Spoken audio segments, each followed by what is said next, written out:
Amém, aleluia, glória a Deus, Deus seja louvado na nossa vida, né? Na minha, na sua. E eu tô muito feliz, meus irmãos, eu tô muito feliz. Eu estou feliz porque Deus é grande, eu estou feliz porque Deus é consolo, eu estou feliz porque Deus é a nossa força. Nos momentos mais difíceis, e olha que cada um de nós tem os seus momentos difíceis, momentos que a gente olha para aquela situação, para aquele problema, para aquela montanha que se encontra à nossa frente, e com muita tristeza a gente olha e fala, não vou conseguir. Mas aí vem aquela luz maravilhosa chamada a mão de Deus para nos socorrer. E quando parece que a gente está no meio de um mar turbulento, de um mar agressivo, o Senhor vem e nos conduz. E eu estou feliz por isso. Os problemas, meus irmãos, eles estão aí. Eu não vou negar. Ontem eu tive um dia muito pesado, mas muito pesado mesmo. Para vocês terem ideia, nós tivemos até acidente com o nosso carro depois que eu postei o vídeo A Armadura de Efésios 6. E eu vi a intervenção divina do Senhor e o carro ficou intacto, tá? Retaliação, meus irmãos, retaliação mesmo. E foi assim, eu conto rapidinho, meu marido, ele correndo em casa, porque ele queria ir no banheiro. Então eu moro numa estrada que desce, numa subida, né? Então ele chegou, estacionou o carro na porta da garagem. E eu moro numa zona que tem uma pracinha bem do outro lado da rua. Tem um cruzamento, não é cruzamento, tem uma rua que vai para um lado, outra para o outro, tudo descida, tudo descida. E entre essas duas ruas faz uma bifurcação, tem uma pracinha, uma espécie de pracinha. E tem uma parte plana, muito grande nessa pracinha, e depois tem uma ribanceira, uma pequena ribanceira, sempre nesse trajeto todo. Então meu marido, o que ele fez? Ele parou o carro, isso foi depois que eu publiquei o vídeo Armadura de Efésios 6, onde eu falei do como que os demônios agem na vida do ser humano. Então foi um vídeo muito voltado para a batalha espiritual, trazendo às claras a realidade do mundo espiritual, da ação dos demônios. E ali eu coloquei várias situações muito delicadas, que trouxe a clara, né? Revelou realmente como que os demônios agem e como que nós temos que enfrentar o mundo espiritual. A nossa luta não é nem contra a carne, nem contra a sangue, mas contra os principados e potestades desse mundo tenebroso. Conclusão, eu termino de gravar esse vídeo. Eu terminei de gravar esse vídeo, estava na minha casa, eu senti só um barulho, blopo. Aí eu olhei da janela do banheiro, eu vi um carro estacionado naquela pracinha. E como essa semana eles estão cortando todo o mato, eu falei, uai, o moço que tá limpando a pracinha estacionou o carro dele dentro da pracinha, pode ser para não pegar sol, porque, né, para deixar o carro na sombra. E voltei para a cozinha fora, tranquila, fui fazendo as minhas coisas, de repente eu escuto a voz da minha sogra falando alto no meio da rua. Como eu moro no último andar, eu corri pela varanda fora, fui olhar. Ela estava descendo, correndo e falando, rumo àquele carro. Até que eu ouvi também a voz do meu marido que estava lá. Aí eu parei no balcão para ver o que estava acontecendo. Olhei o carro direito, era o nosso carro. Aí eu parei e falei, gente, mas o que o meu carro tá fazendo ali? Desculpa que eu tô um pouco sem voz. O que o meu carro tá fazendo ali? Aí desci correndo os andares e tal, fui chegar lá, conta meu marido. Estacionei o carro aqui, corri na casa da minha mãe para ir no banheiro. E quando eu assustei, o carro, sem freio à mão, desceu de costa. Mas eu puxei o freio à mão. E a palavra dele é que ele puxou a freio à mão. Mas independente se ele puxou mal o freio à mão, porque eu já vi ele puxar muito mal o freio à mão várias vezes, o carro, ele simplesmente começou a descer de marcha ré e ele transpassou um mureto mais ou menos de 40 a 60 centímetros de altura. Ele desceu aquilo e bateu no chão de baixo. Quer dizer, imagina um carro ter que passar no meio fio, a gente já tem que subir com a roda. Imagina um carro cair de um muretinho de 40 a 60 centímetros de pedra. Do lado tinha uma gangorra de ferro. e aonde o carro passou tinha uma árvorezinha bem pequenininha que ele quebrou a árvore e aí parou ali. Conclusão, meus irmãos, foi a mão de Deus que parou o carro. A gente acabou de gastar um dinheiro com esse carro, dinheiro que a gente pegou emprestado com financiamento. A gente vai pagar esse financiamento aí por um bom tempo. E 2, 3 meses depois o carro tem um acidente. Eu tive andando tendo problemas esses dias aí com gente que provavelmente Deus me mostrou que foram lançadas maldições, palavras, né, de blasfêmia contra meu marido, porque, como se diz, eu dirijo bem, ele não dirige, e saiu muita coisa ruim, eu tenho certeza, porque meu filho, um dia antes de todo esse fato acontecer, comentou para mim e com meu marido na mesa da cozinha: mamãe, por que tal pessoa fala sempre mal de você? Por que essa pessoa com aquela pessoa estão sempre falando mal de você e do papai, na frente de gente estranha?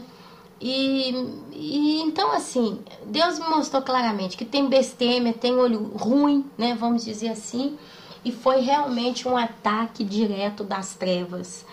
E o carro, meus irmãos, quando ele parou, dentro dessa chamada pracinha, quando ele parou, foi Deus que impediu, porque é o seguinte, se ele tivesse pegado um ângulo diferente e tivesse descido para o lado de uma das ruas, ele ia bater no muro. Se ele descesse para um lado da outra rua, que é a rua que a gente usa, ele ia descer até a ribanceira, ia cair dentro da ribanceira e hoje eu estaria sem carro. Ou se ele não parasse nesse local onde ele parou na pracinha, mas tivesse uma pendência de descida, ele ia sempre descer e sempre cair dentro da ribanceira e iria quebrar. Mas Deus é tão maravilhoso que Deus parou o carro no plano. E o carro, depois meu marido levou ele na oficina, eu pedi a ele, leva o carro na oficina para ver se está tudo bem, porque debaixo algumas coisas de plástico, né, quebrou, perdi a água. Eu falei, olha, se isso aí não é um problema, que pode causar um problema maior no futuro, e a gente tem que tirar 1.000, 2.000, 3.000 euros do bolso para arrumar esse carro. Aí ele levou na oficina, o rapaz deu uma analisada e disse, não, tem só essas partes de plástico aqui que estão quebradas, é bom trocar o óleo. E tem o tubinho que faz a água, que limpa o vidro, né? Que quebrou ali. Mas fora isso, nada que comprometa esse carro. E eu vi a mão de Deus que protegeu e deixou. Deus só permitiu que isso acontecesse para a gente ver o poder da palavra de bênção e também o poder da palavra de maldição. Então, se você está me ouvindo aqui agora pela primeira vez e não viu o penúltimo vídeo, te aconselho em escutar o vídeo que eu postei antes desse, que se chama Armadura de Deus, de Efésios, capítulo 6. Depois disso, ontem eu tive muita luta. Eu não vou entrar aqui em detalhes, mas meu marido também teve um intimato do banco. E a gente tem aí um problema sério com o banco, que com um curto período de tempo a gente vai ter que resolver. Mas tudo de uma vez só. Opressão para fazer a gente cair no chão. Mas o Deus que eu tenho, Ele é muito maior do que os problemas. E eu creio, meu querido, eu creio, minha querida. Eu não estou contando esse testemunho para desabafar somente. Desabafar também porque a gente externa, né, com certa emoção, coisas que nos marcaram no coração de algum modo. Coisas que nos levaram a alterar a nossa vida normal. Mas também um testemunho de que nós temos um Deus que zela por aqueles que dele são. O anjo do Senhor acampa ao redor daqueles que o pertencem. Glória a Deus por isso. E hoje Deus está trazendo para nós uma revelação muito linda, porque eu tenho visto a necessidade de estudar, de passar para vocês aquilo que Deus tem me ensinado sobre o período que a gente se encontra, o período das nossas profecias, os últimos dias. E hoje eu tenho um estudo aqui para fazer com vocês. Eu espero que Deus possa estar trazendo sabedoria e discernimento para vocês entenderem aqui alguma coisa sobre o milênio, como vai ser, não só o milênio, que é onde a gente vai trazer uma paz muito grande no nosso coração, vai ser finalmente um tempo de vida, mas eu quero estudar também algumas situações que Deus quer mostrar para nós. Olha por que isso vai acontecer.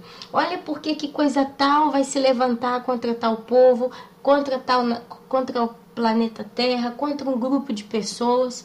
Deus hoje, Ele quer trazer para nós, às claras, o quadro, como ele realmente se encontra. E isso vai trazer em cada um de nós mais fé em Deus.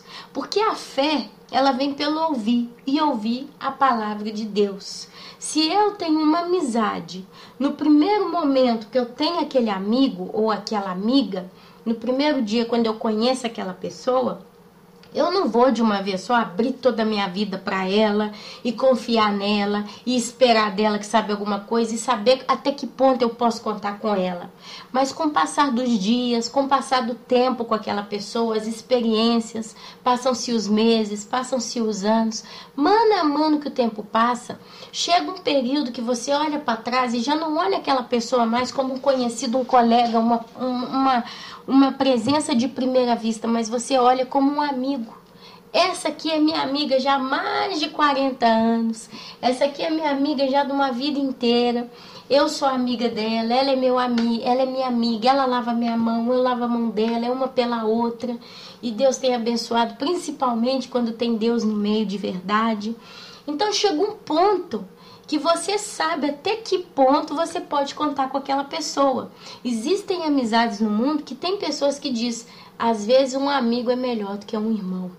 Tem amizades aí no mundo, glória a Deus por essas amizades, porque isso é também uma expressão de como Deus gostaria que fosse, né, o relacionamento entre os homens. Mas existem amizades no mundo que quando o amigo, né, morre, para aquele outro que fica um vazio, fica uma tristeza, fica uma angústia tão grande porque fazia parte da sua vida. E são pessoas que você sabe, eu posso confiar nele para falar o que eu quiser, eu posso confiar com ela, eu posso contar com ela, eu posso pedir ajuda para ela. Quando eu tô triste eu vou até ela, quando eu tô alegre eu vou até ela. Quer dizer, amizade de verdade. Eu tô falando aqui para reforçar, porque eu sei que a maioria das pessoas que estão aqui comigo me escutando sabem o valor de uma verdadeira amizade. E isso gera fé. Então, se eu sei com quem que eu tô lidando, eu sei com quem que eu tô de frente, eu sei até que ponto eu posso haver fé naquela pessoa. E isso é o que Deus quer de nós. Quando Ele nos mostra esse estudo, como nós vamos ver agora, eu peço a Deus que tenhamos tempo de fazer, que hoje o meu dia tá assim. Eu faço um vídeo, o tempo é curto, não sai bom. Então eu tô fazendo esse trabalho hoje pela segunda vez. Quando você conhece, você sabe que a sua fé vai aumentando. Então, mano a mano, que a gente conhece a situação a qual Deus nos apresenta, como realmente a coisa está, e como Ele vai agir, se é com o lado justo, não do lado justo, mas com o lado santo, com o lado separado, com aqueles que a Ele, né, dele são, e como Ele vai agir com os ímpios, ali a gente já vai sabendo também com fé até que ponto nós podemos colocar a nossa vida no altar do Senhor. Amém? Eu vou começar a ler com vocês aqui um pequeno flash de alguns acontecimentos da grande tribulação. Então nós vamos falar da grande tribulação para frente. Tá? Na grande tribulação, 99% dos cristãos, vamos dizer assim, que buscam a Bíblia, eles creem que o arrebatamento vai ser antes da grande tribulação, que nós não vamos estar aqui para ver o anticristo agir, perseguir, mandar, comandar, mudar todas as coisas. Nós cremos que nós não vamos estar aqui quando Deus começar a abrir todos os selos. São 7 selos no livro de Apocalipse. Se você ler, você vai ver como que eles são pesados. São selos de justiça, de julgamento, de ira de Deus. É Deus julgando, é Deus trazendo juízo no meio da terra. Então a gente crê que a Bíblia nos traça, a gente tem isso nos vídeos passados, que Deus ele não vai permitir que a igreja, o que é a igreja? É o povo que atualmente coloca o coração de toda sinceridade no altar do Senhor, aceita a história, a verdade, a declaração de que Jesus morreu numa cruz, derramou um sangue inocente para cobrir e pagar o pecado de todo aquele que nele crê. Crê no Senhor Jesus. Jesus desceu à mansão dos mortos, ressuscitou ao terceiro dia, subiu aos céus e está sentado à direita de Deus Pai. Ele venceu a morte e ele pegou a chave do inferno. Jesus, ele hoje é o Rei dos Reis, o Senhor dos Senhores, e todas as coisas estão sob o domínio dele, porque Deus Pai assim o fez. Deus honrou Jesus quando Jesus honrou a Deus, fazendo a vontade de morrer naquela cruz por amor de nós. Porque Deus amou o mundo de tal maneira que deu seu Filho, seu único Filho unigênito, para que todo aquele que crê seja salvo e não pereça. Fosse salvo e não pereça. Então, depois do arrebatamento, vai vir um tempo chamado Grande Tribulação. É quando o relógio de Deus vira na hora da meia-noite. Nós agora estamos no período antes da meia-noite. Nós dizemos que nós já estamos a 1 minuto para meia-noite. O período da meia-noite é um período de trevas, de opressão, de tribulação, de dores de parto. São momentos em que a gente vê sinais e profecias se cumprindo todos os dias. São momentos de angústia e perplexidade das nações, por exemplo, pelo bramido do mar. E sim, pelo bramido da terra. Porque a terra nesses últimos dias, nesse mês agora, a terra está tremendo demais. Furacão, vulcões, colunas de fumaça, terremotos em todos os lugares estão acontecendo. Então a terra está tensa, as nações estão perplexas, a igreja, aqueles que esperam nas profecias do Senhor, todos nós estamos com olhos atentos. Agora mesmo eu abri meu WhatsApp, eu ri porque ficou um momento assim muito lindo, gente. Ficou uma coisa muito engraçada. Eu até leio para vocês aqui os 2 vídeos que eu recebi, né? Irmão, aí uma irmã, guarda, o tempo acabou. Corre que a trombeta vai tocar. É um vídeo que fala a respeito. Logo em seguida, o outro irmão mandou: assista, o caos vem, o anticristo vem, no YouTube. E por aqui nós estamos aqui. O último, assista, Revelação em 2015, o anticristo no YouTube. Então, assim, a igreja, o povo que realmente segue o evangelho de Cristo, está atento. Toda hora eu recebo uma notícia. O Papa decretou que o Estado da Palestina, a Palestina vai ser Estado, Israel não gosta, a Rússia está mostrando seu poderio bélico, os Estados Unidos não estão andando de acordo com a Rússia, a China com o Japão já estão começando a trocar, né, olhos tortos, e por aí vai. Então nós estamos buscando do Senhor esse dia maravilhoso que é o dia da nossa redenção. Em contrapartida, tem uma multidão que está vivendo como se nada fosse. Então nós vamos ver um pequeno flash de alguns acontecimentos da grande tribulação que está lá em Zacarias capítulo 11, do versículo 4 até o 17, eu vou ler com você. Eu escrevi na minha Bíblia caneta uma pequena frase: hoje tem isso. Vamos ler. Zacarias 11, 4 a 17. Está escrito assim: assim diz o Senhor, o meu Deus. Zacarias, tá? Zacarias foi um profeta, se eu não me engano, da ordem profeta menor. Assim diz o Senhor, o meu Deus: pastorei o rebanho destinado à matança. Pastorei o rebanho destinado a quê? À matança. Agora vai explicar por quê. Porque os seus compradores o matam e ninguém os castiga.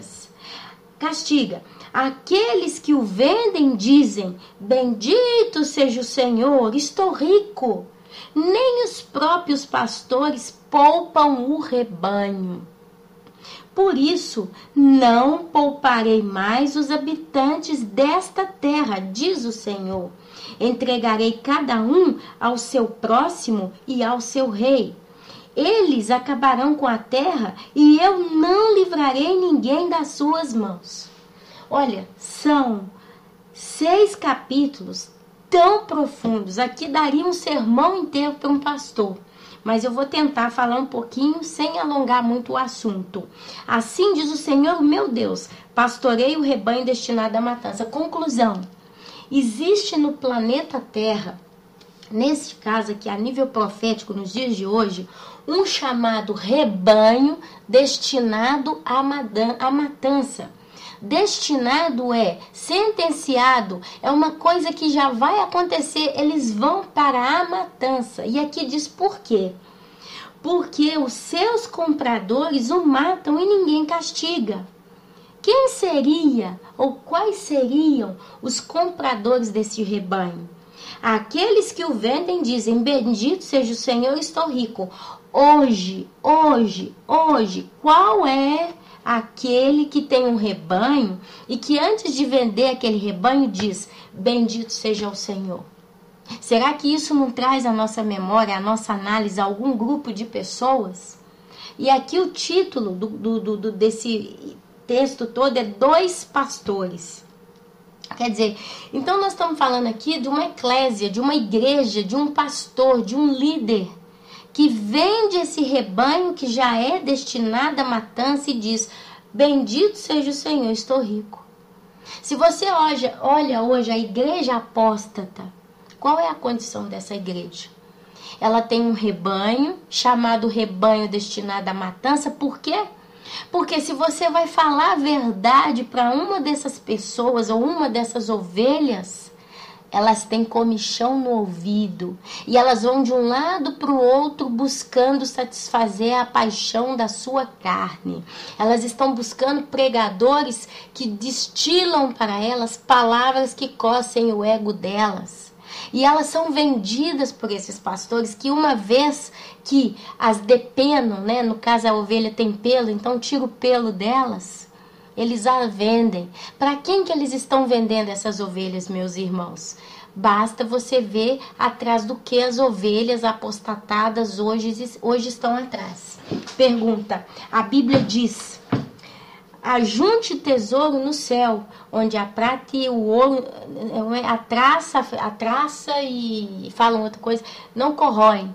Mas não ajunteis tesouro no céu, pois a traça e o outro animalzinho que eu esqueci o nome ferrugem. A traça e a ferrugem corroem. Então, se o pastor tem um rebanho destinado à matança e é um rebanho obstinado, ele vende essas ovelhas para quê? Para o mundo. Porque a ovelha obstinada na mão desses pastores, elas estão buscando o reino aonde? No mundo. É o carro novo, é um emprego novo, mas não é um emprego para matar a fome, passar o dia, passar o tempo, passar a vida, passar os dias que nos restam. Mas é um emprego para comprar ainda que sabe o quê? Eu quero comprar um vestido mais bonito, 1 por mês, 2, 3, eu quero um sapato, eu quero ir no cinema, eu quero comprar e redecorar minha casa, eu quero fazer um tratamento, eu quero fazer uma plástica no nariz, eu quero isso, eu quero aquilo, meu carro não tá bom, eu quero mais bonito, mais chique, mais sofisticado. É amor ao mundo, é ajuntar tesouro no mundo. São essas ovelhas, que elas não vão na igreja para ouvir a palavra de Deus, mas elas vão na igreja para ouvir aquilo que a suposta palavra de Deus traz para elas como combustível para alimentar a ganância delas para buscar o reino no mundo. Então esse aqui é o quadro de quem é que vende, de quem é que compra. O mundo compra por quê? Porque uma vez que uma ovelha passa a pertencer ao mundo, ela está sentenciada à matança. Porque o mundo não leva para o céu, o mundo leva para o inferno, o mundo leva à morte.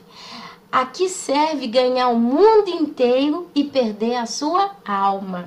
Aleluia. Então é isso que está dizendo já aqui do versículo 4 ao 6. E aqui continue.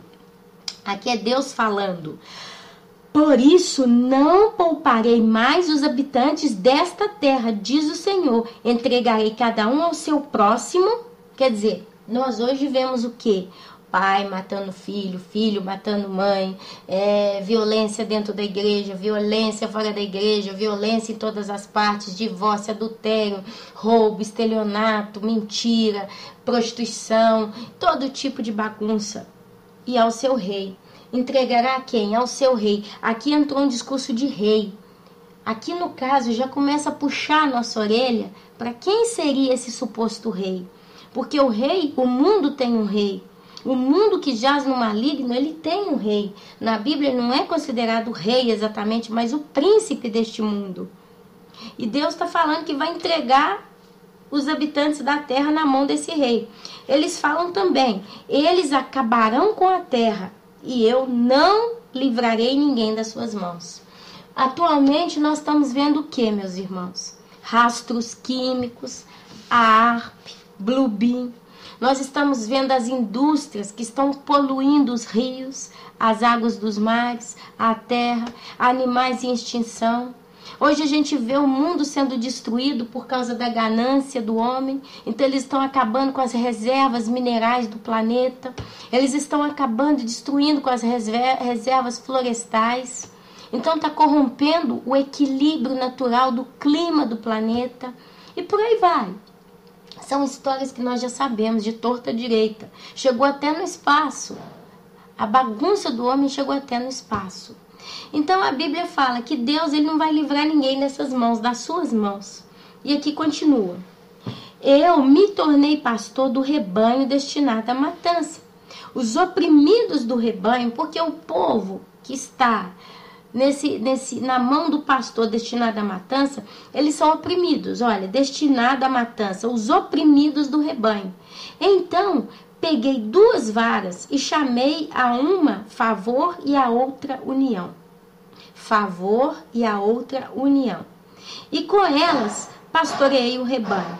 Então Deus está falando que ele se tornou pastor do rebanho destinado à matança. Os oprimidos do rebanho. Então ele pegou 2 varas. Ele chamou a uma de vara favor e a outra de vara união. E com elas ele pastoreou o rebanho. Em um só mês eu me livrei dos 3 pastores, porque eu me cansei deles e o rebanho me detestava. Ó, tem alguma coisa estranha aí. Vamos continuar a ler. Então eu disse, não serei o pastor de vocês, morram as que estão morrendo, pereçam as que estão perecendo, e as que sobrarem, comam a carne umas das outras. Aqui nós estamos falando de juízo, consequências. Está falando que ele pegou essas ovelhas e ele as pastoreou, mas elas o odiaram. Olha para vocês verem a que ponto chegou. Elas odiaram umas às outras. E aqui então ele fala. Então eu disse, não serei o pastor de vocês. Morram as que estão morrendo. Já estava nesse quadrinho aqui, hein? Pereçam as que estão perecendo. E as que sobrarem comam a carne uma das outras. E continua. Então peguei a vara chamada favor e a quebrei, cancelando a aliança que tinha feito com todas as nações. Foi cancelada naquele dia. E assim, os aflitos do rebanho que estavam me olhando, entenderam que essa palavra era do Senhor. Olha aqui onde é que vai chegar essa conversa. Eu lhes disse, o Senhor, tá? Se acharem melhor assim, paguem-me. Se não, não me paguem. Então, eles me pagaram 30 moedas de prata. Vamos prestar atenção para ver onde é que esse texto está levando. E o Senhor me disse, lance isto ao oleiro, o ótimo preço pelo qual me avaliaram. Por isso, tomei as 30 moedas de prata e as atirei no templo do Senhor para o oleiro. Meus amados, do versículo 7 até o versículo 13, dizendo de um modo bem resumido, Deus está dizendo que ele encontrou um rebanho já destinado à matança. E ele veio para aquele rebanho e ele pegou 2 varas. Uma que se chamava favor e a outra união. O favor de Deus é a união daquele rebanho a Deus. Mas a palavra disse que em um só mês ele então se livrou daqueles pastores que estavam vendendo aquelas ovelhas e ele se tornou pastor daquele rebanho. Porém, ele se cansou daquele rebanho porque aquele rebanho detestava. E ali então ele vira e fala, então eu vou entregar a vocês, eu não quero mais saber de vocês, morram aquelas que já estão fracas, terminem de se destruir, eu não estou nem aí, vocês estão destruindo a terra, pereça tudo de quanto e basta, que vocês comam uma carne das outras, que é o que está acontecendo lá no mundo da apostasia, que é o que está acontecendo no mundo dos ímpios. Então ele vai pegar essa vara que chamou favor e vai quebrá-la. O favor de Deus foi quebrado verso a essas ovelhas que detestavam esse pastor, que no caso é Jesus. Esse pastor da qual você está falando aqui é Jesus. Ele vai cancelar a aliança que tem feito com todas as nações. Foi cancelada naquele dia. E assim, os aflitos do rebanho que estavam me olhando, entenderam que essa palavra era do Senhor. Naquele momento, Mas ali ele fala, se acharem melhor, me paguem. Se não, se vocês não quiserem, não me paguem. Então eles disseram, pagaram ele com 30 moedas de prata. Foi quando Judas Iscariotes traiu Jesus. Jesus, ele veio para o seu povo e ele foi traído por 30 moedas de prata. Aqui nós estamos vendo um globo gerado para o povo de Israel, que negou Jesus. Justo? Porque ele veio para os seus, mas os meus não me quiseram. E ele também aqui, porque a Bíblia é profecia constante, está refletindo também um quadro nos dias atuais. Nós não compramos, nós não pagamos a Deus por uma moeda de 30 moedas de prata, mas nós trocamos ao nosso Deus pelas moedas das nossas paixões. Eu pago a Deus. Deus, eu estou vindo aqui porque eu quero comprar um carro novo, então eu vou fazer um voto com o Senhor, eu vou dar R$2.000 hoje para fazer um voto, porque meu carro custa 20. São exemplos, meus irmãos, são coisas, situações que mano a mano que você vai lendo aqui vão vindo à sua memória. Então até o versículo 17, vamos continuar. Depois disso quebrei minha segunda vara chamada união, rompendo a relação de irmãos entre Judá e Israel. Realmente isso aconteceu. Judá e Israel se separou. Eles não aceitaram a Jesus. Judá, deu à luz a Jesus. Jesus também veio para o mundo. Nós vemos a descendência de Judá. Por isso que Deus aqui engloba também as nações. Mas Judá e Israel se quebrou. Então o Senhor me disse, pegue novamente os utensílios de um pastor insensato. Pegue novamente, quer dizer, volte atrás, busque os utensílios de um pastor insensato.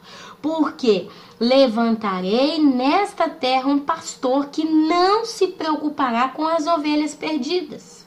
Elas estão perdidas e são destinadas à matança porque elas odiaram o pastor verdadeiro.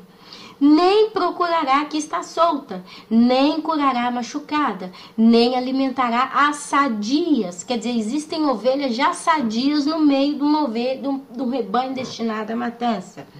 Está sadia, está em condição mental completa, perfeita, está com uma vida boa, está com uma mentalidade boa. E não falo mentalidade a nível de doença, mas mentalidade a nível de racionalismo. São pessoas que estão em condições de racionar, mas elas preferem amar sempre o mundo. Tá? Mas comerá a carne das ovelhas mais gordas, arrancando as suas patas. E aqui, meus irmãos, eu deixo só uma pequena profecia que provavelmente está referindo ao anticristo. Ai do pastor imprestável que abandona o rebanho, que a espada fira o seu braço e fure o seu olho direito, que o seu braço seque completamente e fique totalmente cego o seu olho direito. Seria o anticristo? Olha, isso aqui é uma alusão também à pessoa do anticristo. Existem estudos que falam só desse pedacinho aqui. Eu só vou puxar para vocês uma coisa curiosa, só uma coisa curiosa, tá bom? No livro de Daniel fala que o anticristo ele vai ser ferido.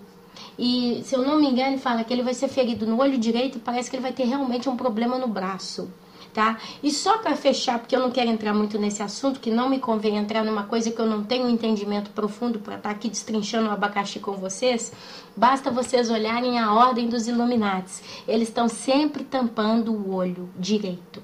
A simbologia dos Illuminatis é tampar o olho direito. E já foi dito aí em alguns estudos que giram, quem sabe esse ato de tampar o olho direito não é uma alusão ao seu futuro Senhor? O Senhor que está vindo para governar a nova ordem mundial, que tem prometido para os Illuminatis que eles vão ser reis e rainhas nessa terra? Então eles fazem essa referência como eles faziam a Hitler. Heil Hitler, e eles levantavam a mão. Todo aquele que fazia aquele gesto fazia uma alusão a honrar a quem? A Hitler. Do mesmo jeito, hoje os Illuminatis tampam o olho direito. E a Bíblia fala, Zacarias capítulo 11, versículo 17, que a espada fira o seu braço e fura o seu olho direito, que o seu braço seque completamente e fique totalmente cego o seu olho direito. Então isso aqui, meus irmãos, é um assunto manga, né? É um assunto que dá sequência aí, mas não é o caso. Agora, se a gente vai lá em Zacarias capítulo 12, do versículo 9 ao 4, olha o que vai acontecer. Isso aqui é um quadro que vai acontecer dentro da grande tribulação, ok? Olha só, primeiro, aqui está falando que Deus ele vai abandonar as ovelhas destinadas ao matadouro. Então, na grande tribulação, a gente vai saber que vai ter muita perda, ok? Nós não estamos falando aqui de gente salva, não. Aqui nós estamos falando de pessoas que vão seguir um chamado rei, um pastor imprestável que abandona o rebanho, que a espada fira o seu braço e fura o seu olho direito, que o seu braço seque completamente e fique totalmente cego o seu olho direito, versículo 17, capítulo 11, o anticristo. Mas, contemporaneamente, nós vamos ver o quê? Arrependimento dos habitantes de Jerusalém. Isso aqui descreve como vai ser o arrependimento dos habitantes de Jerusalém. Zacarias 12, do versículo 9 ao 14. Naquele dia, procurarei destruir todas as nações que atacarem Jerusalém. E derramarei sobre a família de Davi e sobre os habitantes de Jerusalém um espírito de ação de graças e de súplicas. Olharão para mim aquele a quem transpassaram, Jesus, e chorarão por ele como quem chora a perda de um filho único, e se lamentarão amargamente por ele como quem lamenta a perda de um filho mais velho. Naquele dia, muitos chorarão em Jerusalém, como os que choraram em Hadad-rimon, no vale de Megido. Todo o país chorará, separadamente cada família com suas mulheres chorará, a família de Davi com suas mulheres, a família de Natã com suas mulheres, a família de Levi com suas mulheres, a família de Simei com suas mulheres e todas as demais famílias com suas mulheres. Isso aqui, meu amado, minha amada, é uma profecia que ainda não se cumpriu, que será quando eles virem o Messias vindo no meio da batalha do Armagedon, em que as mulheres vão ter sido violentadas. Quer dizer, vai ser um remanescente do povo de Israel que vai ter sofrido da guerra, do ataque. Todas as nações vão se levantar contra eles e ali eles vão ver Jesus nas nuvens descendo. E nós vamos ler isso aqui, eu não vou passar na frente do carro, não. Aqui, se nós vamos agora lá em Apocalipse, capítulo 19, versículo 6 a 8. Olha o que Deus tem para nos falar hoje. Vamos lá, 19, 6 a 8. Não está falando dos judeus aqui não, ó. Então, ouvi algo semelhante ao som de uma grande multidão, como o estrondo de muitas águas e fortes trovões que bradava. Aleluia!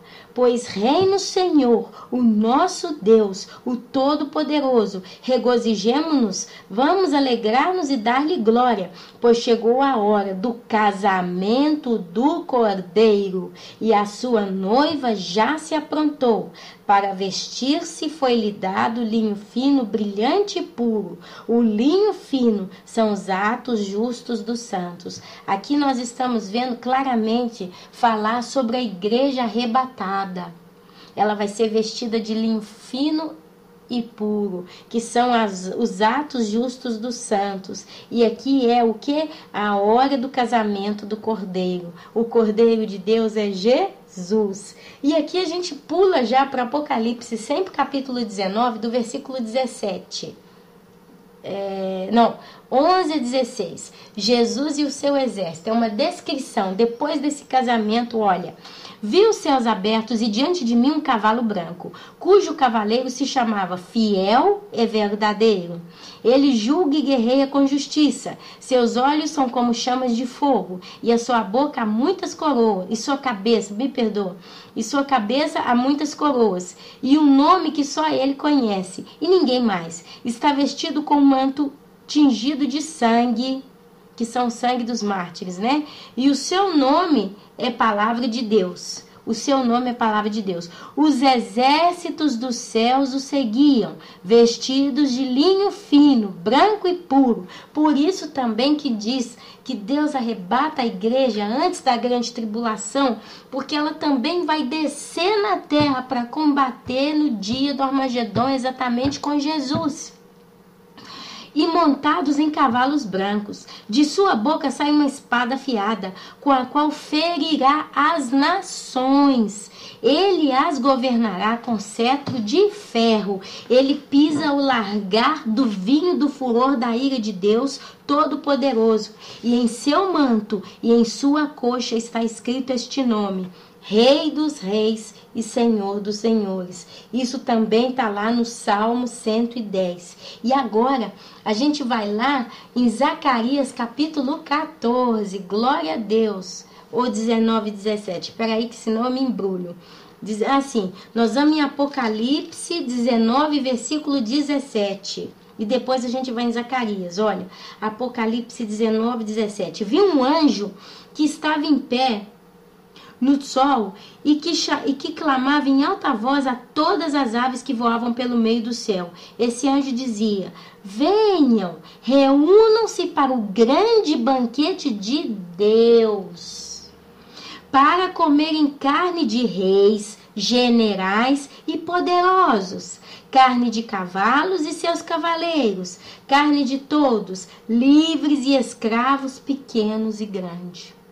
Aqui está falando exatamente do Armagedon, que vai estar cheio de quê? De gente poderosa, vai estar cheio de reis, vai estar cheio de presidentes, generais. Esses poderosos, a gente vai se lembrando no dia de hoje quais são os poderosos hoje que estão por trás aí na mídia, os poderosos que estão por trás do governo, os poderosos que estão por trás das igrejas, todas as religiões, todo tipo de gente que hoje tem uma espécie de autoridade de governar a terra e tem levado a terra à destruição. Um cego puxando outro cego. Aqui eu diria que um cego está puxando essas ovelhas destinadas à matança. E aquilo que a gente acabou de ler lá, primeiramente em Zacarias 11, 4 e 17. Agora nós vamos lá em Zacarias capítulo 14, a vinda do reino do Senhor. Aleluia. Zacarias 14, ok, porque eu não me posso me perder. Vejam, todo o capítulo 14 tem que ler. Descreve o Armagedon em detalhes, ok. Vejam, o dia do Senhor virá, quando no meio de vocês os seus bens serão divididos. Reunirei todos os povos para lutarem contra Jerusalém. A cidade será conquistada, as casas saqueadas e as mulheres violentadas. Metade da população será levada para o exílio, mas o restante do povo não será tirado da cidade. Depois o Senhor sairá para a guerra contra aquelas nações, como ele fez em dia de batalha. Naquele dia, os seus pés estarão sobre o Monte das Oliveiras, a leste de Jerusalém, e o monte se dividirá ao meio, de leste a oeste, por um grande vale, e metade do monte será removido para o norte e a outra para o sul. Vocês fugirão pelo meu vale entre os montes, pois ele se estenderá até Azel. Fugirão como fugiram do terremoto nos dias de Uzias, rei de Judá. Então o Senhor, o meu Deus, virá com todos os seus santos. Aleluia, aleluia. Todo o capítulo 14. Naquele dia não haverá calor nem frio. Será um dia único, um dia que o Senhor conhece, no qual não haverá separação entre dia e noite. Porque o mesmo depois do anoitecer haverá claridade, mesmo depois de anoitecer haverá claridade. Naquele dia, águas correntes fluirão de Jerusalém, metade delas para o mar do leste e metade para o mar do oeste. Isso acontecerá tanto no verão como no inverno. Aqui já está uma sequência depois da guerra do Armagedon. O Senhor será rei de toda a terra. Naquele dia haverá um só Senhor e o seu nome será o único nome. A terra toda, desde Gebá até Rimon, ao sul de Jerusalém, será semelhante a Arabá. Mas Jerusalém será reestabelecida e permanecerá em seu lugar, desde a porta de Benjamim até o lugar da primeira porta, até a porta da esquina, e desde a torre de Ananel até os tanques de prensar uvas do rei, será habitada. Nunca mais será destruída. Quer dizer, o mundo, ele não vai passar, ele vai passar por um processo de purgação, vamos dizer assim, né? Deus, ele vai limpar o mundo com fogo. Mas está falando que Jerusalém nunca mais será destruída já nesse período aqui. Jerusalém estará segura. Glória a Deus. Então, do Armagedon em diante, Jerusalém, a qual nós conhecemos atualmente, a de hoje, a Jerusalém terrestre, nunca mais será destruída. Esta é a praga com a qual o Senhor castigará todas as nações que lutarem contra Jerusalém. Agora, presta atenção nesse tipo de praga aqui, ó. Sua carne apodrecerá enquanto estiver ainda em pé. Seus olhos apodrecerão em suas órbitas e a sua língua apodrecerá em sua boca. Naquele dia, grande confusão causada pelo Senhor dominará essas nações. Cada um atacará o que estiver ao seu lado. Também Judá lutará em Jerusalém. A riqueza de todas as nações vizinhas a Jerusalém será recolhida. Grandes quantidades de ouro, pratas e roupas. A mesma praga cairá sobre os cavalos e mulas, camelos e burros, sobre todos os animais daquelas nações. Provavelmente, aqui está sendo referindo a uma guerra atômica. Ou a guerra com armas atômicas. Porque qual tipo de dano pode causar um ser humano que tem a língua podre e que está ainda caminhando vivo, mas está todo podre? Vão ficar com a órbita dos olhos podre. Eles vão atacar uns aos outros. Gente, a gente já está vendo vamos dizer assim, um cheiro disso nos ares. Você hoje já vê as nações aí, uma, né, ranzindo contra a outra.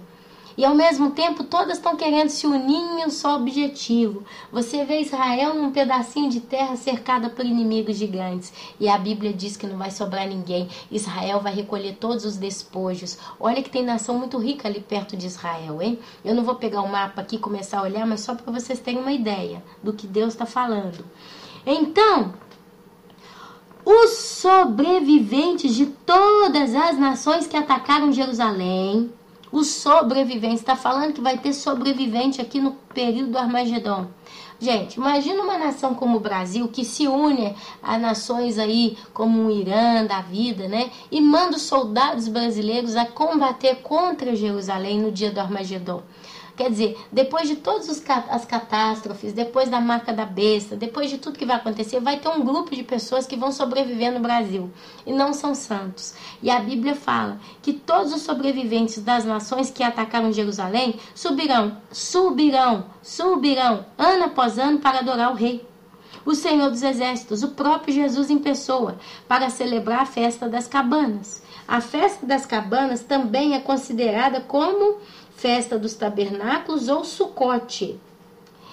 Se algum dentre os povos da terra não subir a Jerusalém para adorar o rei, o Senhor dos Exércitos não virá para ele a chuva. Se os egípcios não subirem para participar, o Senhor mandará sobre eles a praga com a qual afligirá as nações que se recusaram a subir para celebrar a festa das cabanas. Quer dizer, no milênio vai ter a chamada festa das cabanas. E as nações, ou a nação que não subia até Jerusalém para adorar a Deus naquela festa, porque todos os ídolos vão ser lançados aos morcegos, aos ratos, todos vão abandonar, vão ver Jesus vindo nas nuvens, não, vai vir como um raio, e ele vai ser visto do Oriente ao Ocidente. E aqui diz que toda aquela nação que não celebrar vai pegar essa praga. Sim, essa será a punição do Egito e de todas as nações que não subirem para celebrar a festa das cabanas. Naquele dia estará escrito nas sinetas penduradas nos cavalos, separados para o Senhor. Os caldeirões do templo do Senhor serão tão sagrados quanto as bacias diante do altar. Cada panela de Jerusalém e de Judá será separada para o Senhor dos Exércitos. E todos os que vierem sacrificar pegarão panelas e cozinharão nelas. E a partir daquele dia, nunca mais haverá comerciantes no templo do Senhor dos Exércitos. Quer dizer, Jerusalém passa já nesse período a ser uma chamada cidade santa, ou a cidade santa. Mas é a Jerusalém que está agora no planeta Terra, não a Nova Jerusalém. Por que eu estou falando isso? Se vocês vão comigo agora em Apocalipse capítulo 20, a gente vai ler sobre o quê? Sobre os 1000 anos, sobre o milênio. Glória a Deus, vamos ler aqui sobre o milênio. Vi descer dos céus um anjo que trazia na mão a chave do abismo e uma grande corrente. Ele prendeu o dragão, a antiga serpente, que é o diabo, Satanás, e o acorrentou por 1000 anos. lançou no abismo, fechou e pôs um selo sobre ele. Esse abismo, onde que ele se encontra, meus irmãos? No centro do planeta Terra. Para assim impedi-lo de enganar as nações. Por 1000 anos não vai ter diabo na terra, nem demônio nenhum, nem nenhuma pessoa que seguiria até então a Satanás. Não vai ter ninguém que tem consciência do trabalho de Satanás ali. Deus vai ter limpado a terra. Por quê? Até que terminassem os 1000 anos. Depois disso, é necessário que ele seja solto por um pouco de tempo, mas não diz quanto tempo é. Vi tronos em que se assentaram aqueles a quem havia sido dada autoridade para julgar. Vi as almas dos que foram decapitados por causa do testemunho de Jesus e da palavra de Deus. Aqui nós estamos falando dos mártires de todos os tempos, tá? Mas estamos falando também, olha aqui, de um grupo específico. Eles não tinham adorado a besta nem a sua imagem e não tinham recebido a sua marca na testa nem nas mãos. Eles ressuscitarão.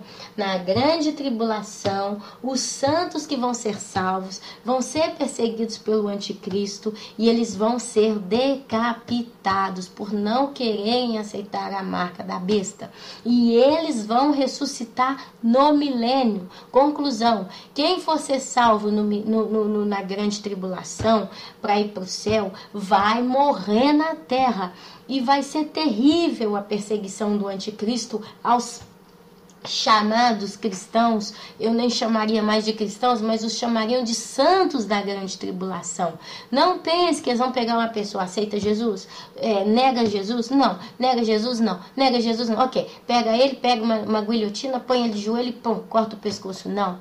Eu tenho certeza que Satanás, o anticristo, o reino dele, os seguidores dele vão torturar muito essas pessoas. Vai ter muita tristeza, vai ter coisa como nunca houve. A Bíblia diz que vai ser uma angústia, vão ser dias tão terríveis como nunca houve e jamais haverá na terra. O restante dos mortos não voltou a viver até se completarem os 1000 anos. Quer dizer, todos os demais que morreram sem Cristo, ainda dentro da grande tribulação e antes da grande tribulação, pessoas que morreram sem Jesus, elas não vão voltar a viver até que se completassem os chamados 1000 anos. Esta é a primeira ressurreição. Felizes e santos os que participam da primeira ressurreição. A segunda morte não tem poder sobre eles. Serão sacerdotes de Deus e de Cristo e reinarão com ele por 1000 anos. Então esses santos da grande tribulação, os perseguidos da grande tribulação, vão ressuscitar no milênio.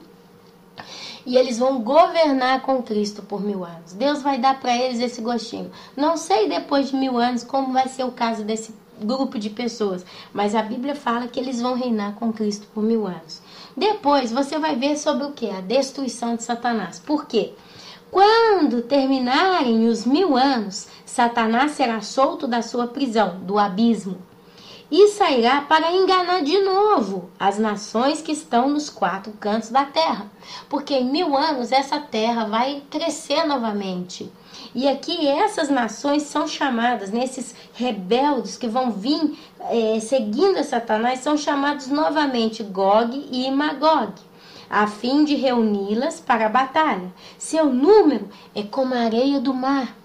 Em 1000 anos, essa terra vai gerar uma população tão grande, que só aqueles que vão se rebelar novamente do milênio, uma geração do milênio, geração milenal, que vão nascer no milênio, que vão crescer no milênio, eles serão mais numerosos do que a areia do mar. E eles vão ir marchar por toda a superfície da terra e cercaram o acampamento dos santos, que é exatamente ali em Jerusalém, a cidade amada. Mas o que vai acontecer? Mas um fogo desceu do céu e as devorou. Ali Deus vai acabar, aniquilar com todo ser humano rebelde. Vai ser a última leva, o último grupo de homens e mulheres rebeldes que vão ter nascido no milênio, vão ter conhecido o mundo de paz, governado por Jesus, e mesmo assim, sem a opressão, sem o poder de Satanás, eles vão viver durante 1000 anos, e ali depois eles vão se deixar seduzir mais uma vez por Satanás, e eles vão guerrear para voltar para tentar destruir a cidade santa, que sabe por quê? mas Deus vai mandar cair um fogo do céu, porque anteriormente nós tínhamos lido que Jerusalém jamais será destruída. Do dia que Jesus botar o pé no Monte das Oliveiras para salvar o remanescente de Israel, nunca mais Jerusalém será destruída. Mas ela vai ser renovada e habitada. Mas o diabo que as enganava, foi lançado no lago de fogo que arde com enxofre, onde já haviam sido lançados a besta e o falso profeta. São os seus dois primeiros personagens a inaugurar o lago de fogo e enxofre. Eles serão atormentados dia e noite para todo sempre. E aí vem a segunda etapa do julgamento de Deus. Agora Deus começa a terminar, ele começa a limpeza, colocando Satanás com a besta e o falso profeta no lago de fogo e enxofre. Mas ainda existe o inferno com todos os pecadores dentro. Mas, versículo 11 do capítulo 20 diz: depois vi um grande trono branco. Está lá em Daniel 7, capítulo 7, do versículo 9 a 10 também se fala sobre isso. Depois vi um grande trono branco, e aquele que nele estava sentado, a terra e o céu fugiram da sua presença. Fugiram da sua presença. A terra e o céu fugiram da presença do trono branco, e não se encontrou lugar para eles. Vi também os mortos, grandes e pequenos, em pé diante do trono. E livros foram abertos. Outro livro foi aberto, o livro da vida. Os mortos foram julgados de acordo com o que tinham feito. Segundo o que estava registrado nos livros, o mar entregou os mortos que nele havia, e a morte e o Hades, que é o mesmo que inferno, entregaram os mortos que nele havia, e cada um foi julgado de acordo com o que tinha feito. Então a morte e o Hades foram lançados no lago de fogo. É onde Deus ele vai enfiar a mão poderosa dele no centro do planeta Terra, vai arrancar o inferno e vai lançar no chamado lago de fogo, que eu não sei aonde está. É um mistério de Deus. Mas é ali que Deus vai transformar e renovar toda a terra, que até então vai estar com o seu interior, né? Contaminado pelos homens pecadores. O fogo de Deus vai estar queimando esse povo no inferno. O lago de fogo é a segunda morte. Aqueles cujos os nomes não foram encontrados no livro da vida, foram lançados no lago de fogo. A minha pergunta para você hoje: o seu nome está no livro da vida? Porque não é só quem está no milênio que vai entrar ali. Não é só quem recebeu a marca da besta que vai entrar ali. Mas desde Adão e Eva existe pecado. Existem homens e mulheres que pecaram e morreram sem a salvação. Pessoas cujos quais os nomes dessas pessoas não estão escritos no livro da vida. Então, quando Deus diz que vai pegar o inferno inteiro, porque o inferno ele vai entregar os seus mortos, nós estamos falando aqui desde o início da era do homem na terra. Então eles vão passar pelo grande trono branco, eles vão ser julgados e Deus vai lançar eles, o inferno e a morte física também no lago de fogo e enxofre. Toda a maldição vai ser selada, vai acabar, basta, não vai ter mais. E aí olha o que vai acontecer depois de tudo isso. Capítulo 21, do versículo 1 até o versículo 11, e a gente vai encerrar essa palavra de hoje. Tem também o Salmo 102 que fala sobre isso, depois você estuda, mas a palavra de Deus diz: então vi novos céus e nova terra. Novos no plural. Nós estamos falando aqui de todo o céu que a gente conhece. O céu, a nossa cúpula da nossa,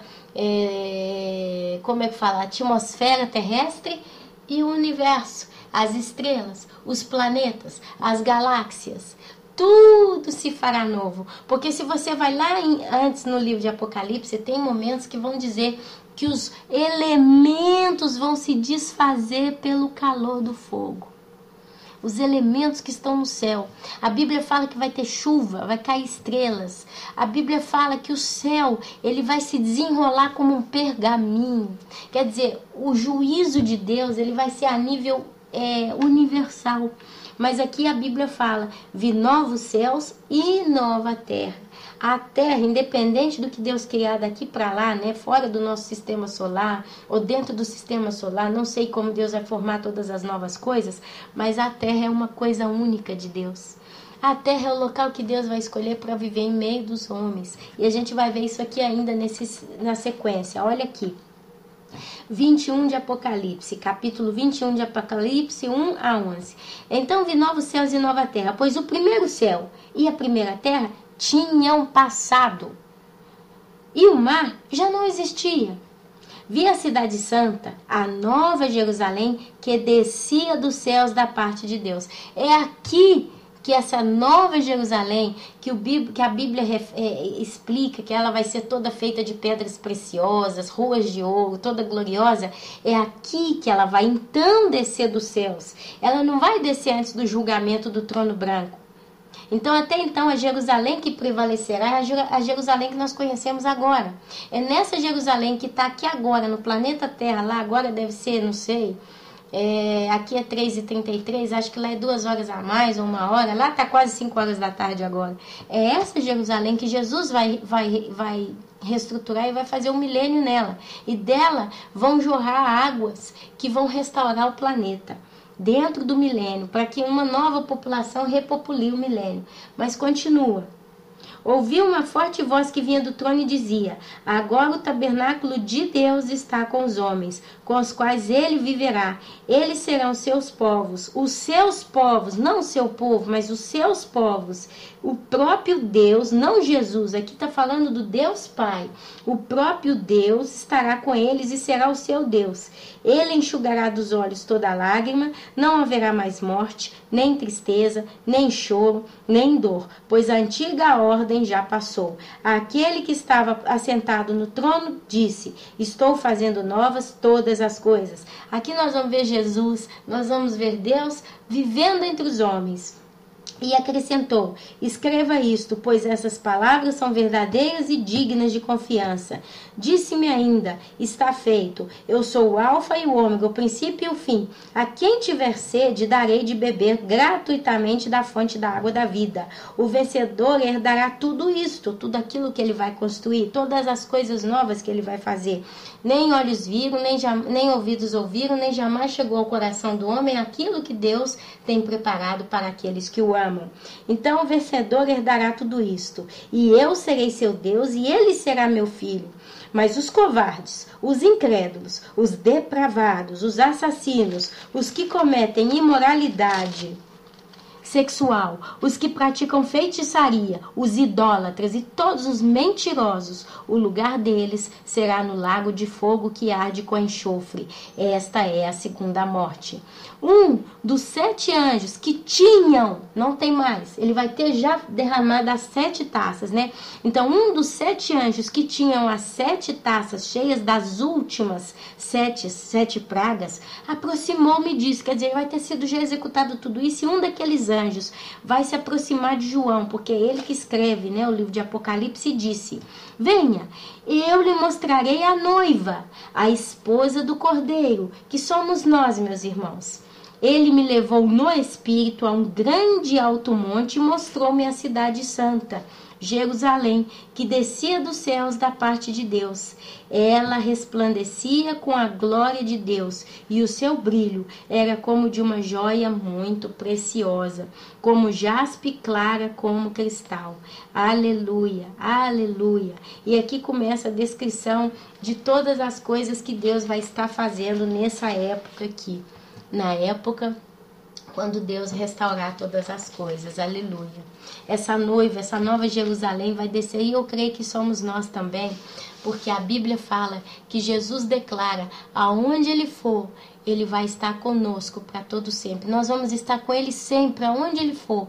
E se a Bíblia fala em Apocalipse que Jesus, ele vai habitar no meio dos homens na Nova Jerusalém com o próprio Deus, nós ali também estaremos. A Bíblia diz que só poderá entrar nessa cidade quem tiver o nome escrito na testa, se eu não me engano, numa pedrinha branca, são santos. Aqui eu tenho que pesquisar para ver onde é que está escrito isso, mas a realidade, a verdade é que na Nova Jerusalém, que vai descer do céu com poder e glória, ali dentro vai ter o próprio Deus habitando no meio dos homens. Por isso que Deus fala, eis que fiz novos céus, com plural, porque serão tantos, e nova terra. E Deus, ele vai escolher habitar no meio dos homens.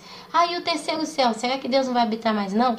A Bíblia diz que Deus é onipresente, né? Mas nós não sabemos, meus irmãos. Aqui nós estamos falando dos mistérios futuros de Deus. A realidade é que até aqui Deus está nos revelando só uma pontinha daquilo que vai ser o futuro daqueles que amam a Deus, mas também está revelando o destino daqueles que vão ser contra Ele, vão se rebelar contra Ele, e o final deles vai ser no lago de fogo do enxofre. Nós não temos como saber tudo que Deus está preparando, mas a Bíblia fala como Deus, como se Ele quisesse falar para você assim: olha, nem olhos viram, nem ouvidos ouviram, e nem jamais chegou ao coração do homem aquilo que Deus, aquela glória, a surpresa que Deus tem preparado, quer dizer, Deus está preparando sempre algo novo, né? Para aqueles que o amam. Eu creio, meus irmãos, que nós não vamos ser limitados só ao planeta Terra, porque a Bíblia diz que Deus criará novos céus. Para quê? Para estar vazio? A Bíblia diz que Deus vai restaurar todas as coisas. Para quê? Para ficar vazio? Mas eu não quero entrar nesse assunto. Aqui cada um sonha como quiser. Nós vamos ficar vislumbrando, né, o modo como Deus ele age. O importante, meu querido, minha querida, é que nós possamos colocar no nosso coração que nós amamos a esse Deus maravilhoso. E é melhor, a coisa mais sensata, prudente, inteligente e justa é nesse momento tomar parte a Deus. Tomar parte com Deus, tomar parte de Deus, colocar-se em Deus, colocar a sua vida em Deus. Se você não crê que o arrebatamento vai acontecer, eu te dou um conselho: comece a levar por prudência isso em consideração, porque o prudente, ele está sempre preparado para a hora da adversidade. Mas uma coisa é a gente ter prudência com coisas que o mundo pode nos oferecer, com o homem, mas uma outra coisa é a gente ter prudência com as coisas de Deus, porque o temor, ele nos livra do pecado, mas a prudência, ela nos enche de sabedoria, nos enche de entendimento, nos enche de conhecimento de Deus, automaticamente nos enche de fé e automaticamente transforma o nosso ser. Jesus Cristo mudou meu viver, Jesus Cristo mudou meu viver, é a luz que ilumina meu ser. Jesus Cristo mudou meu viver, Jesus Cristo mudou meu viver.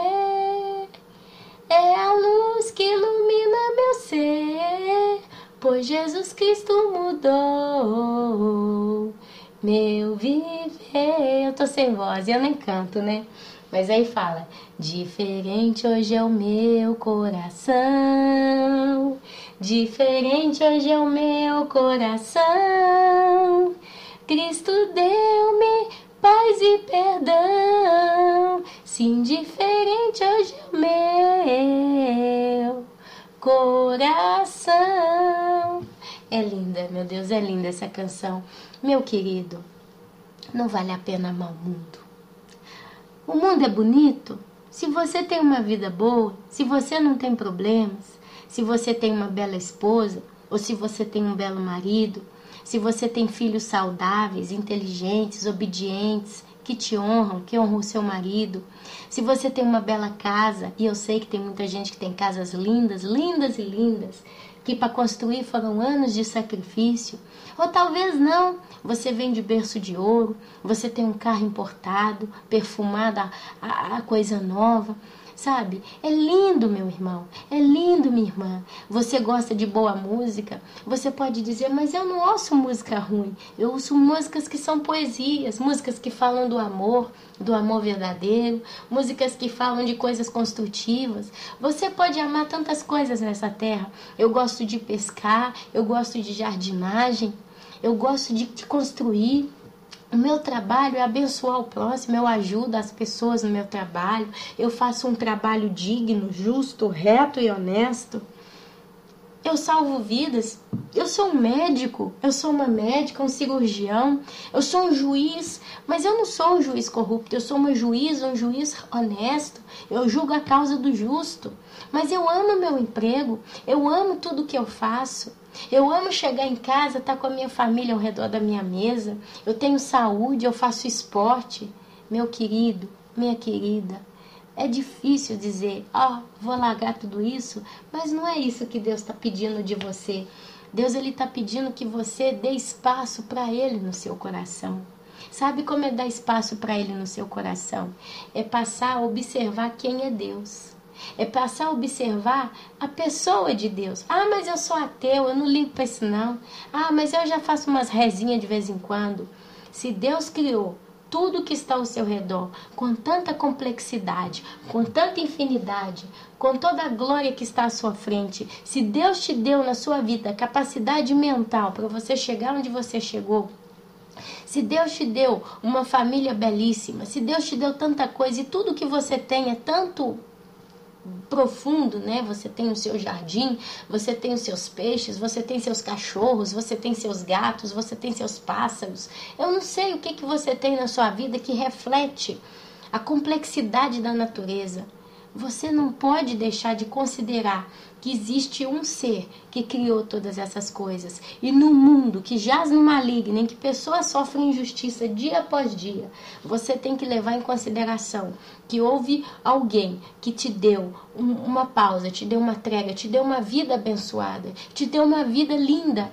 E você é um privilegiado, mas esse Deus, ele não tem só essa vida linda para você aqui, mas ele tem algo muito maior a de lá desta vida para você. Então, meu querido, eu não estou te pedindo para virar um fanático e começar a correr de um canto para o outro como um louco, mas eu estou te pedindo para levar em consideração a palavra de Deus, que se chama Bíblia.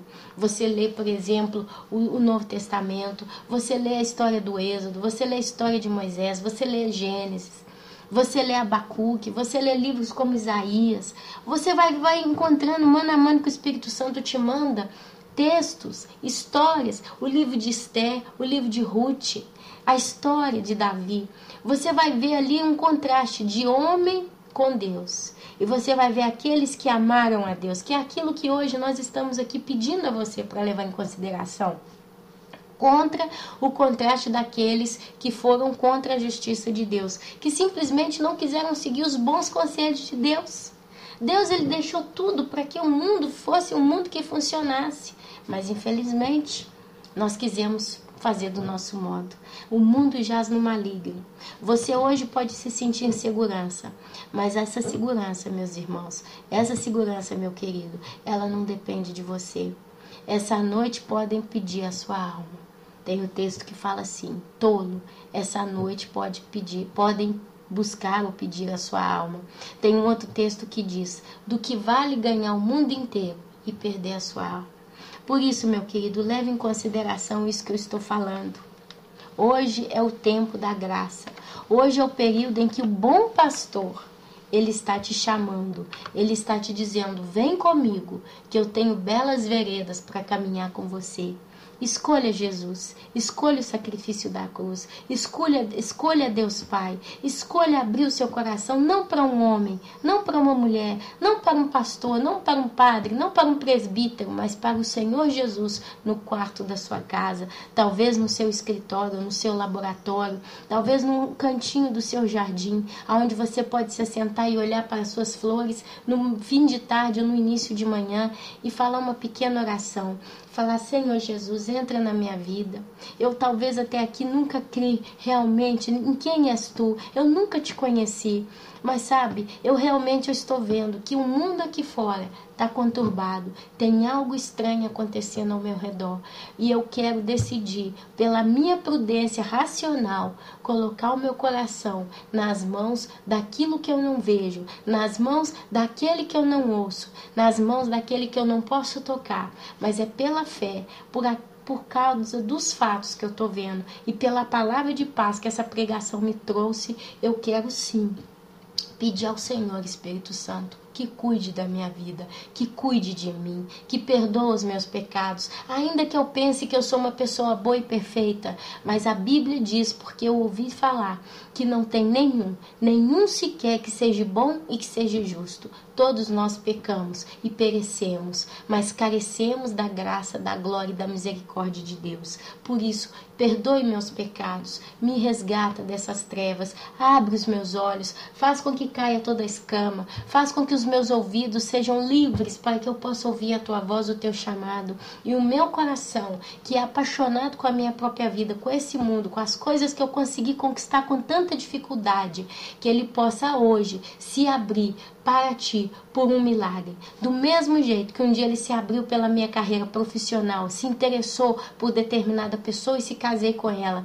Do mesmo modo que um dia meu coração se interessou por tantas coisas boas que eu achei na minha vida, que hoje ele se abra para algo mais precioso do tudo daquilo que eu conheci, para que eu possa conhecer o tesouro, a pérola, o dom mais precioso de todos. Senhor Jesus, entra no meu coração, em atitude, em prática, em verdade, começa a agir. E se essa mensagem do arrebatamento, do fim desta era de pecado, segundo como diz, realmente está no fim, se o Senhor está para enviar o teu juízo nesse mundo, eu não quero ficar aqui para ver, eu não quero que os meus familiares estejam aqui para ver, eu não quero que os meus amigos estejam aqui para ver. Revela-me, Senhor, confirma no meu coração esse chamado, e assim, meu querido, entrega essa oração em nome de Jesus no altar do Senhor. E eu tenho certeza, se você pedir com sinceridade, Deus é poderoso para te atender, Ele é poderoso e santo para te responder, e eu dou a minha cara à tapa. Se você não falar de todo o coração diante do Senhor, se Ele não vai te trazer uma paz profunda no seu coração, porque eu creio num Deus vivo e verdadeiro, não é uma estátua que está na minha frente, é um Deus que eu ouço e vivo pela fé, mas é o Deus Todo-Poderoso que existe concretamente e Ele age na vida de pessoas nessa terra.